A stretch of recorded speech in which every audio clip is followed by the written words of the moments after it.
Hi everyone, welcome to Tales of Dread. During the summer of 2011, a commercial dive team in the northernmost part of the Baltic Sea found a strange sonar contact crossing the sea floor. Since it was found, no one has been able to figure out where this thing came from. What is this strange thing in the Baltic Sea?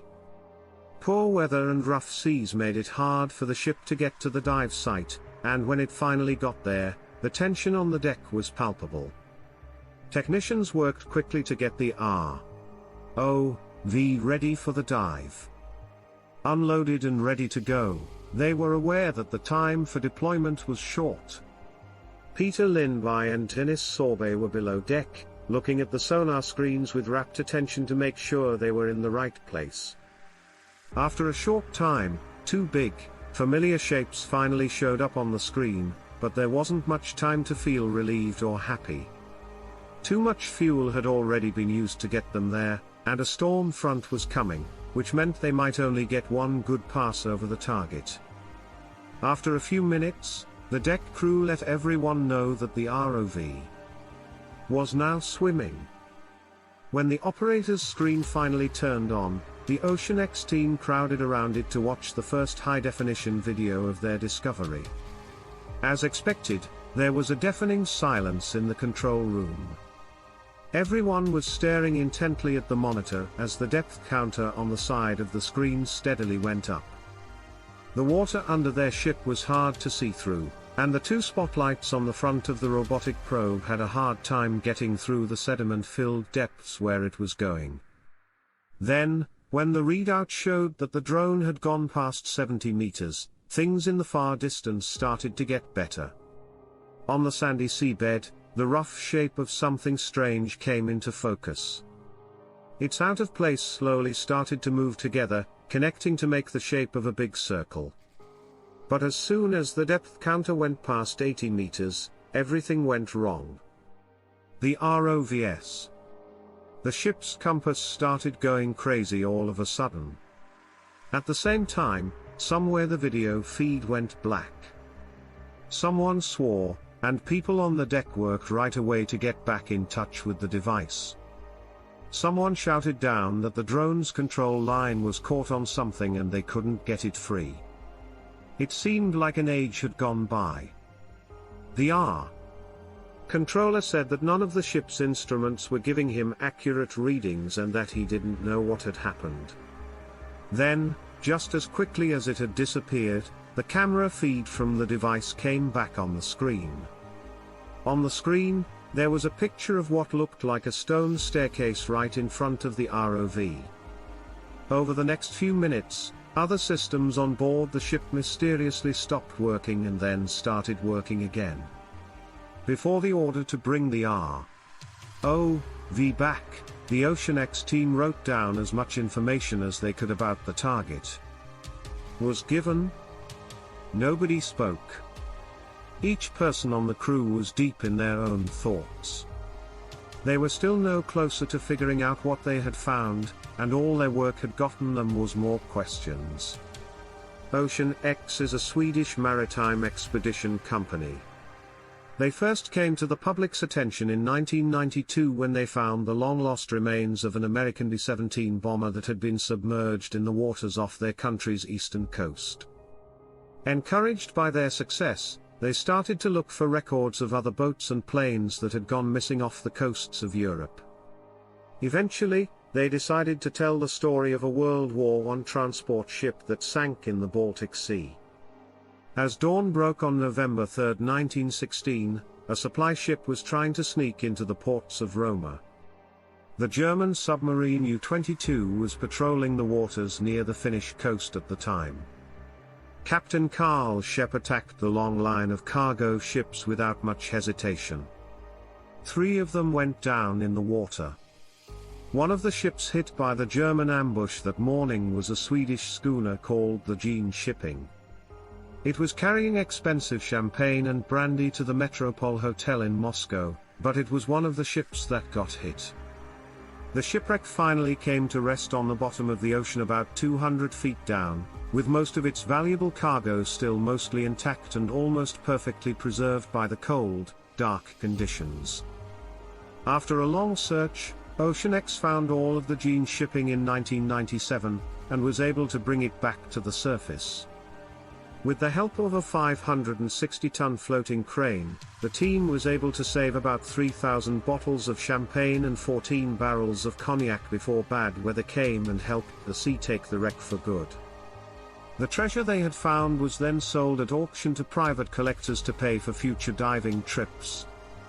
In the summer of 2011, OceanX employees worked in the Gulf of Bosnia, which is part of the Baltic Sea and is between the coasts of Sweden and Finland. The team was doing sonar grid scans of the sea floor to look for other shipwrecks that might be worth a lot of money when they saw something strange on their monitors. At a depth of about 300 feet below their ship, a large, round object was lying on the seabed. The sonar signature didn't look like any known ocean-going ship or geological feature, and it wasn't near any known shipping routes. But even though the Swedish explorers were excited when they found the site, they couldn't dive there because they didn't have the right gear.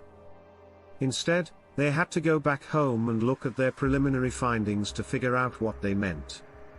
Versions of the sonar images that are bigger. OceanX. Peter Lindby and Dennis Orbey, the two founders, were asked even more questions. The unknown contact was about 200 feet in diameter and was unlike anything they had seen before. It had clear lines and ridges on its surface that almost looked like the layout of hallways and rooms. A 1,000-foot-long runway had been flattened in the sand, which seemed to show that the object had slid down to where it was now resting. The next year, with better sonar technology and ROVs, the object was found. The group went back to the spot. They moved quickly to try to get high-quality pictures of the unknown object, but quickly realized that this would not be as easy as they had hoped. When they tried to use any kind of sensor or camera near the discovery, the technology they were using would suddenly stop working. ROV sent down to photograph the strange thing, the power would cut out for no reason. Even though the satellite phones had just been charged, the power was gone, and the sonar operators found that strange electrical interference made it hard to scan the site well. They kept looking into what was going on.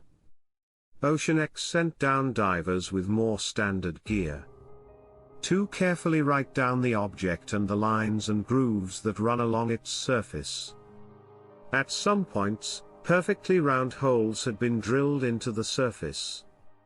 This told the dive team that what they were looking at could not have been made by anything natural. As they worked, they saw parts that looked like steps leading from one level to the next and what looked like a room with a dome sticking up and out from the main part of the building. More surprises were in store. Other strangely shaped objects, like perfectly carved rectangular blocks and stone monoliths, were found on the seabed near the main object. When some of these edifices were examined in closer detail, it was found that they were sunk deep into the ground, with passageways and tunnels potentially running deep beneath them. In the end, they had done all they could because their equipment kept breaking down. All that was left for the OceanX team to do was take samples of the strange things they found at the site and then go back to support. When staff from Stockholm University later looked at this material, the basaltic nature of the results caused a lot of debate, especially since they were found in an area where there had been no known volcanic activity since the Protozoa era. At the time of this writing, OceanX is thought to be raising money to continue exploring the Anomaly site, and there is still a lot of speculation about what happened there.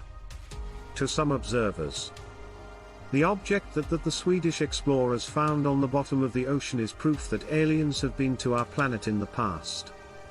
To people, it could be evidence of a long-lost, highly advanced civilization on Earth. It shouldn't come as much of a surprise that most news outlets think the strange thing might be the remains of a UFO that crashed. The fact that it is round makes it look like it landed on the sand hundreds of years ago after controlled or powered flight. On top of its superstructure is something that looks like a cockpit. All of these things fit easily into such a story. But as romantic as it sounds, the idea that this old UFO ended up on the seabed after a terrible crash landing is not true. Divers didn't find any metal at the site, which makes this theory less likely. If we start with the idea that a highly advanced species probably wouldn't have used stone to build a spaceship, are we then more likely to think that this is proof of a secretive human civilization?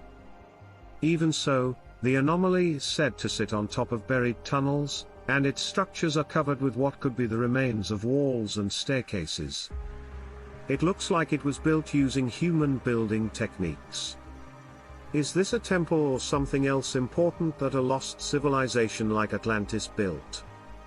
If that's the case, what was the object's purpose all those years ago? Are we looking at Stonehenge's twin under the water? Is this maybe what's left of a doorway to another world? Such questions might seem just a little less strange than those about extraterrestrial visitors, and they might lead some people to an even stranger idea, that this mysterious object may have been built much more recently, during World War II. The Third Reich was known for being willing to try anything to win the war, even if they were wrong when they were thought up. Is it possible that what Ocean X has found are the remains of yet another failed Nazi military project that was kept secret?